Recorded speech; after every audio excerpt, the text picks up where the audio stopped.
Well, hi, good morning. Hey, thanks for joining me in my shop.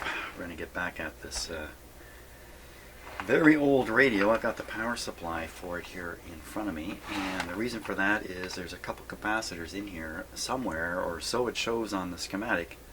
I want to find them and take a look at them and see what I can see about them. So let's start by looking at the schematic. I'll show you what capacitors I'm going after. Okay, so here's the schematic, and down here in the lower right corner is the power supply. Here you see the incoming power line. This is what I plug in the wall here. There's the on-off switch. Okay, these are taps controlling what the output voltage is of the transformer based on what tap you pick. There's a couple of leads I suppose you would use if you had a speaker with a field coil or a electromagnet in it. You just hook it up here. Very surprising to me. This is what I'm really interested in. This part down at the end here, where you see what I'm sure are two capacitors, and in between them is a connection to what? To what? What is that? Now that looks like your classic ground symbol. If you look through the radio, and let's do that, you'll see that every other, I hate to call it ground connection, I hate to call it that, is a chassis connection, a different symbol. I'm looking very carefully again myself because I'm just thinking there has to be another ground symbol in here to match. I don't see one. So either, this is an unimportant detail I'm hung up on, or this really indicates something special. But this is really indicating that you need to put an earth ground on this point. So I would think if that's the case, this point is a terminal on the power supply somewhere that I can find where you would hook up a ground. I hadn't seen anything like that. It's really quite a mystery what's going on here. So I want to find these two capacitors and try to find this wire. That's what I'm after. Let's go hunting. Now there's always a chance those capacitors are inside this can, but let's go on the assumption they are not. They are going to be hooked up on the power line. Let's tip this way. Put the heavy stuff down.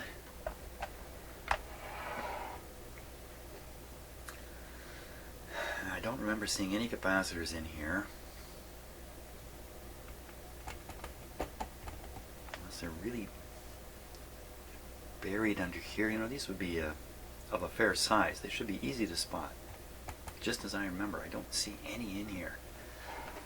They're hidden way up in here. Where's the power line coming in?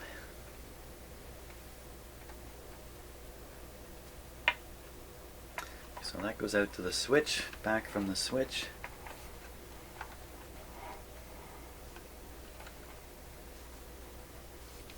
This wire goes all over the place.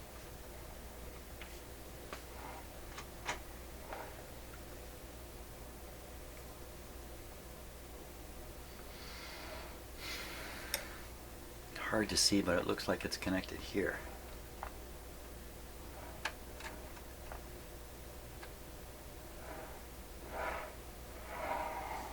Take a little bit of a closer look at that. We'll see what we can see.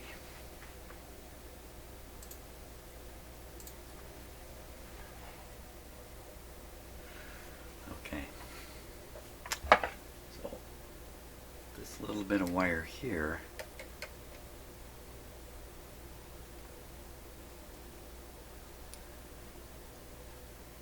is definitely the wire. Just double checking all the way back. It's so easy to make a mistake on this stuff. Oh, look at this. There's a taped splice. Now, one of you asked some questions about how wise, maybe you asked a question or suggested, how wise is it to keep working on this radio with wires that are in bad shape? That's a good question, but going after all the wiring early on is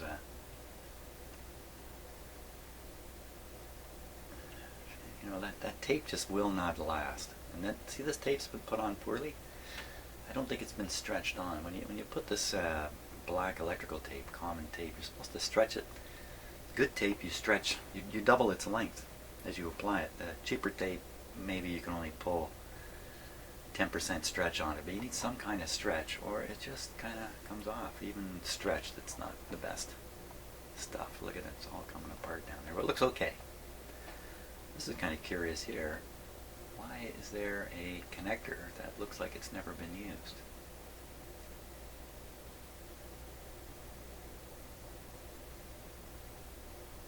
So it looks like when you buy these wire wound resistors, it must come with these connectors already on there.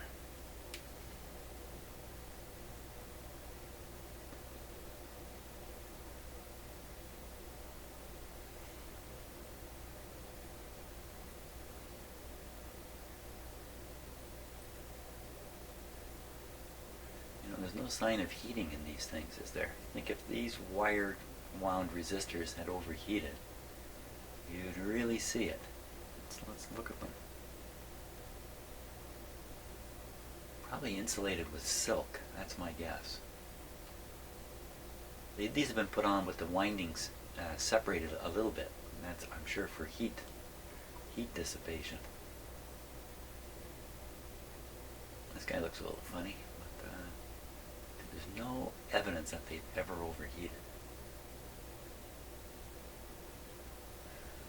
I think these resistors are conducting the plate current, the tube current, if you like, is going through them, along with the heater current. Okay, I don't see any capacitors popping into view here. Let's get back to... So if this wire comes here, where is it there? There it is. It comes up and ties to this terminal. I think either here or there is the same thing.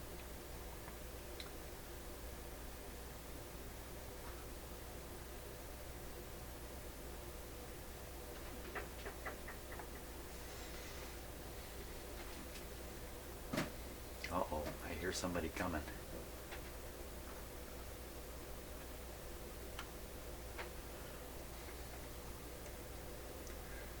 That turns out to be the wire that's going out to the light bulb. Oh, what the heck? Who's here?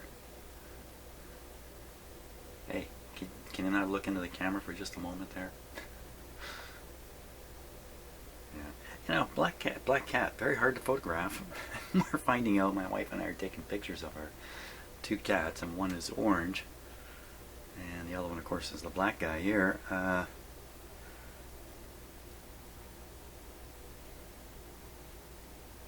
You cannot photograph a black cat.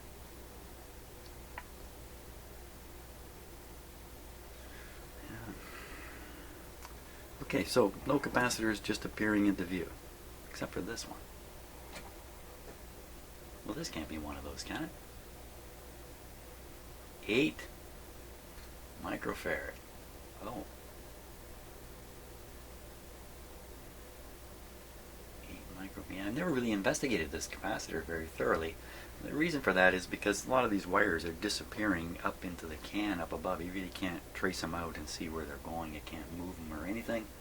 So I kind of just wrote it off as an exercise not worth attempting. But maybe now is the right time to sort out what this capacitor is doing here.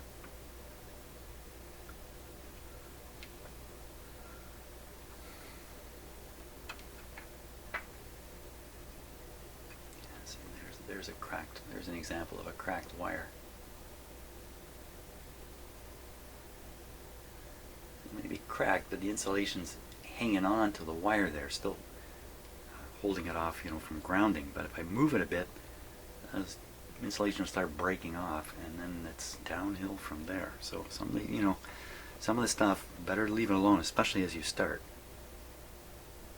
No reason to think cracked insulation is in itself a problem. Here's another one. So it's a green wire.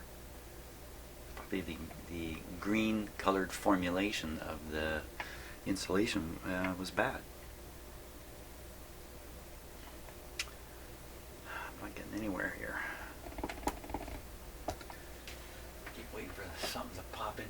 it's not going to. Now I should trace the other wire. I didn't trace the other wire. The other wire.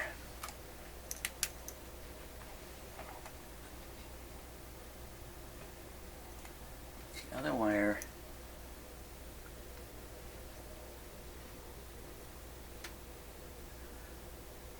Huh. So the other wire goes up to the this part here, which is where you select, you know, what input voltage your line voltage is. And I'm hung because it really looks like original wires here. But if this transformer's been rewired, as I suspect it has, this has not been rewound, but instead it's simply been kind of rebuilt on the outside. Nah, it can't be the case. This paper looks new. I don't know.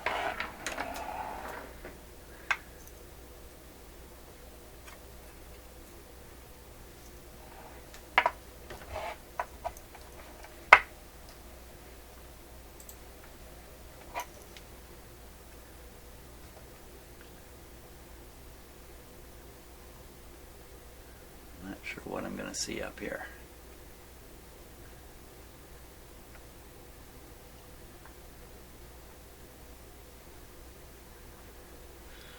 Okay, so here's the other power cord is this wire right here that I'm wiggling. See, it goes up to the set of connectors. And one of them you can see the plunger coming down through it.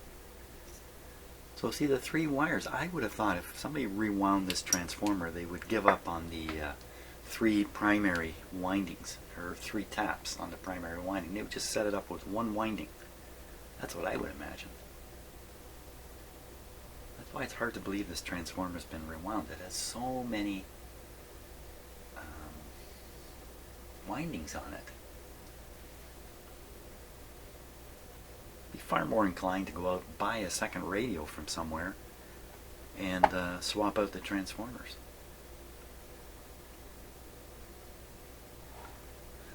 I'm really not finding anything that looks like a capacitor. What's going on? Now, does that mean they were never in this set?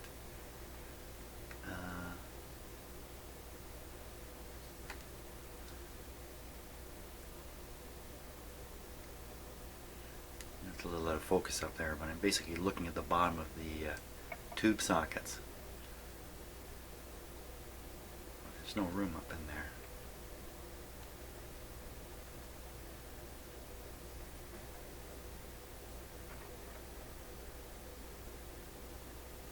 There's just no room to hide. Let me just change the focus a little bit here. Hang on one sec.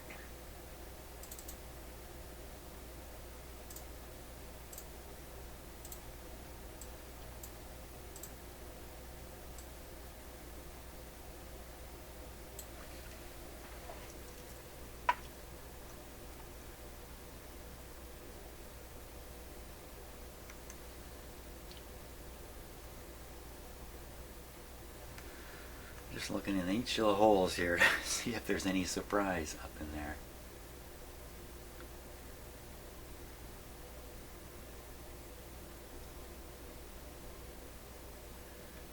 You can see two terminals that you might not be able to recognize them. I know what I'm looking at. See, right dead center of the screen, you see a metal, looks like a circular piece of metal that's really shiny down at the bottom of there. That is this. Now these are the original, or not original, but these are some of the speaker terminals. I mean, clearly it is. It says speaker right on it. There's the other one. But the terminals I'm using are not on the top. They're on the back here. For some reason, somebody wasted their time filling these with solder. Why? Why would they ever do that? Why not just leave them? That's been a mystery since the moment I saw it. I never said anything about it, but You know, there's lots of things as I'm doing this that roll through my head quickly. I never say anything about it. Often those are things that I'm immediately writing off as being not important. Well, there's no capacitors. That's a conclusion I got to reach here. Let me check this now. Okay, so we have the three winding leads going to the transformer, and then so if there's going to be a capacitor connected, it's got to touch one of these terminals.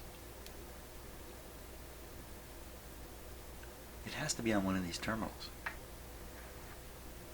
because the wires run straight. So there is no capacitor. How important would that be? Could it be an element in the misoperation of the radio? Wow. Well, this is not what I expected. I really fully expected to find these capacitors. Although I have been kind of wondering where are they that I hadn't seen them up to this point. So they don't seem to exist. Just going back to this one, I know I'm kind of jumping around here a little bit, but nothing new for me. I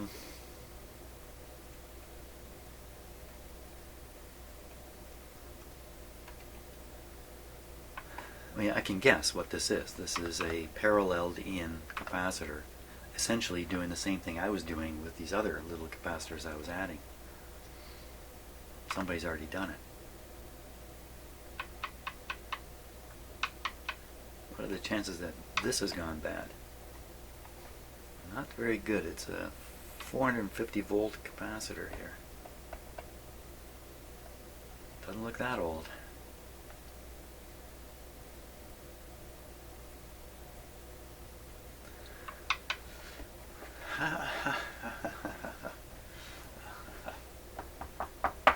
Okay, this didn't get at all where I wanted to get to.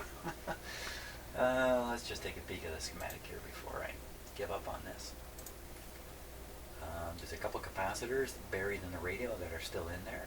They look like they're highly reliable capacitors, so I haven't bothered much with them. I think this one, perhaps these two here.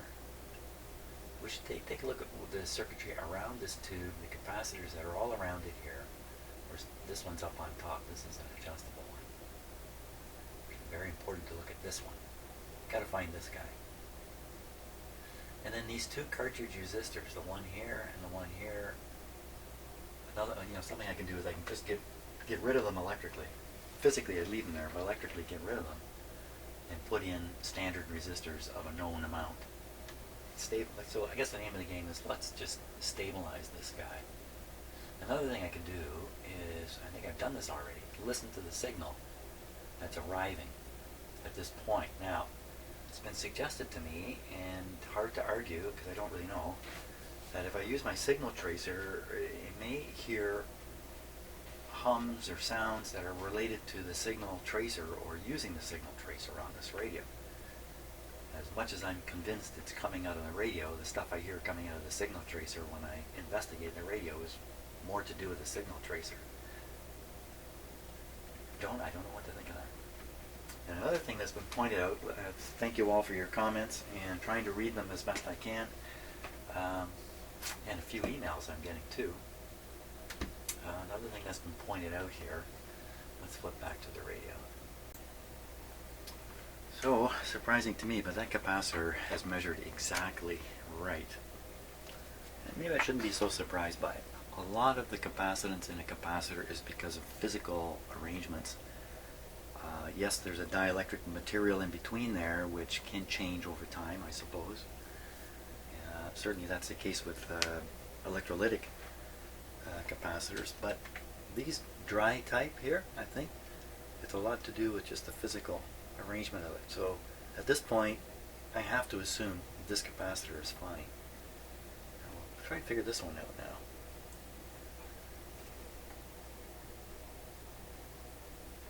So we see a coil. I've done this before. Coil, resistor.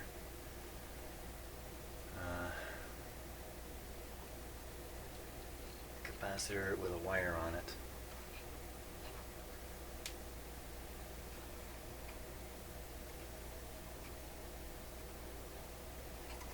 Wire going to the detector tube. Okay, let's get on the schematic again.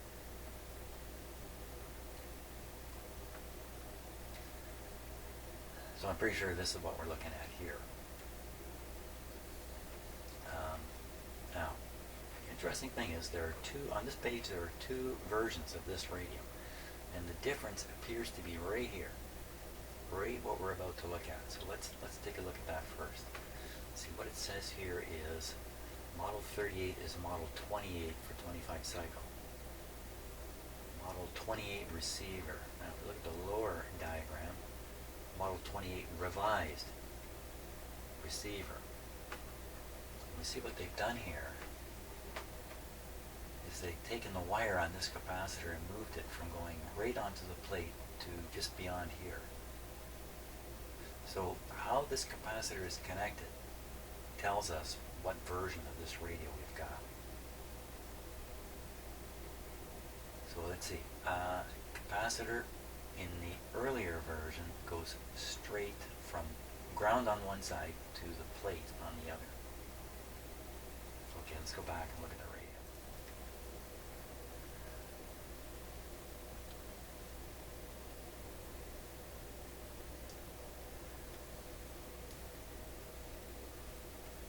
I'm trying to see is the bottom of this capacitor here.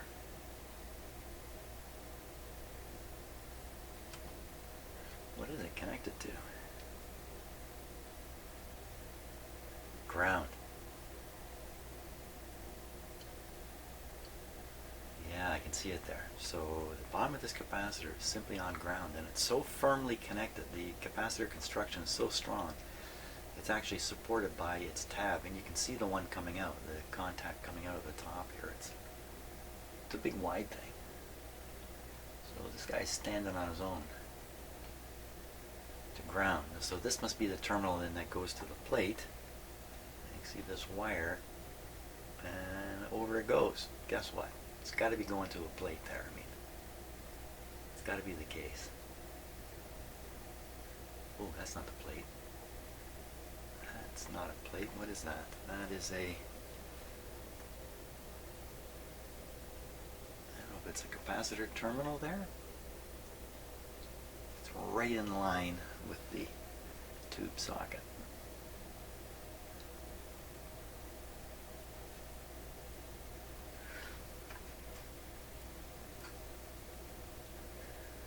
Wait a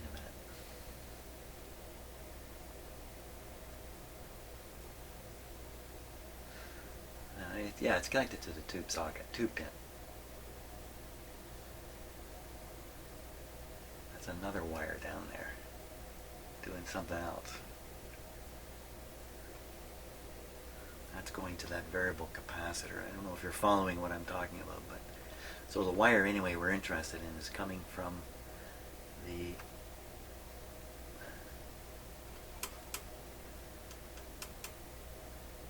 coil and the resistor. I thought it was supposed to come right from the capacitor terminal. Capacitor terminal. There should be a wire from the capacitor terminal. Yeah, you know what? I'm just getting myself turned around. So there's the wire. Oh yeah, okay. I'm all thoroughly straightened out. So it is going to that spot there.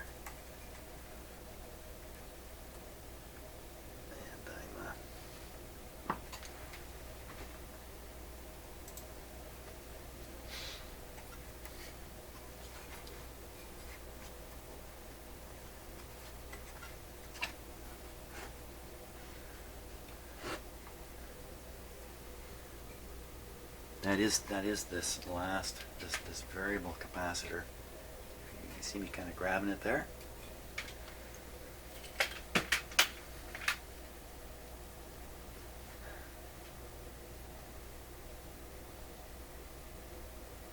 This capacitor is going to a spot where there's another capacitor. Then there's a wire from the capacitor comes right to here.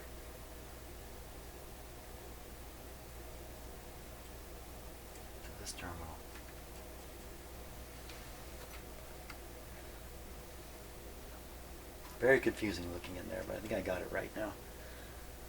So we have a resistor capacitor wired down to a terminal to the variable capacitor and on back up. I think that's exactly what we see in the schematic. Let's look again. So we have a wire coming from this point. Oh, I thought it was connecting to this. Oh no, they don't show. Oh, excuse me, I'm all turned around. Back up. Back on this side. Oh man, what a mess. Really messing my head up. This is where we are. And it goes to a grid, not the plate. I'm all turned around. Wait a minute. I'm all turned around. Okay, I seem to be pretty good at confusing myself this morning, so I'm sure now.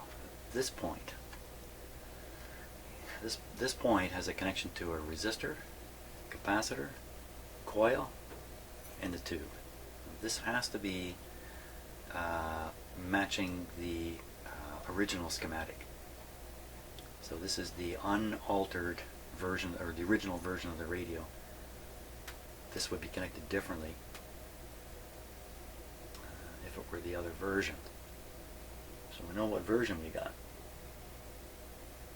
So knowing that, let's take a look at the circuit and see if we can apply a test on this capacitor successfully in the radio. We can do something like that. Okay, so we know now it's this version of right here. So this thing, oh wow, got a resistor, coils. I don't know if you can test that. I don't think so.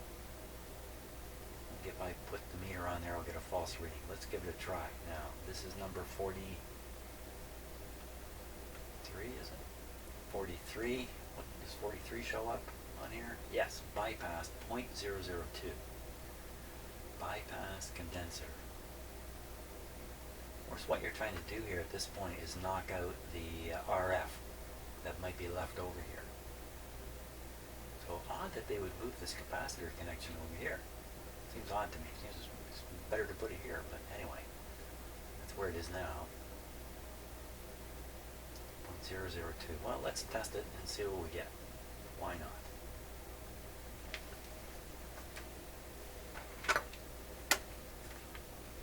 So it's a capacitor to ground.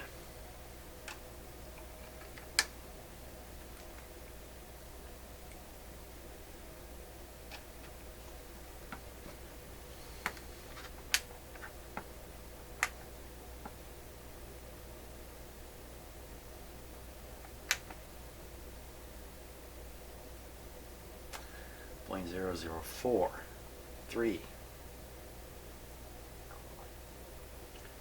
What did I say it was supposed to be?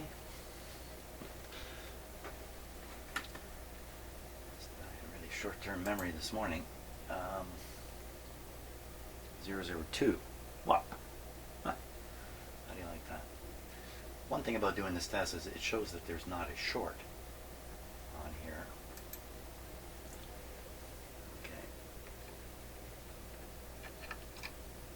If there was a short, I don't think we would. Well, it'd be a short right on the plate, wouldn't it? That would be a disastrous thing.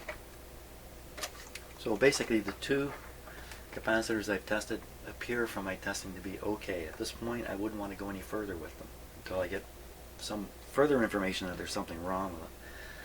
So now the next step is to stabilize the cartridge resistors, these guys, at the correct value according to the schematic. So that's going to be, I think, a 3 mega ohm and something else. 3 mega ohm and 50K, I think. So let me dig up a couple of resistors here and we'll get them in.